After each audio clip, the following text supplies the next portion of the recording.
श्रियकान्ताय कल्याणनिधये निधयेतिनाम् श्रीवेङ्कटनिवासाय श्रीनिवासाय मङ्गलम् लक्ष्मी सविभ्रमालोकसुभ्रूविभ्रमचक्षुषे चक्षुषे सर्वलोकानां वेङ्कटेशाय मङ्गलम् श्रीवेङ्कटाद्रिशृङ्गाग्रमङ्गलाभरणाङ्गये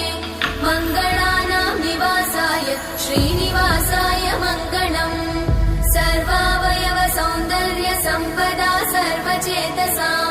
सदा सम्मोहनायास्तु वेङ्कटेशाय मङ्गलम् नित्याय निरवध्याय सत्यानन्दचिदात्मने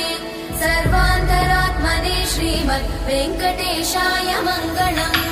स्वतः सर्वविदे सर्वशक्तये सर्वशेषिने सुलभाय सुशीलाय वेङ्कटेशाय मङ्गलम्।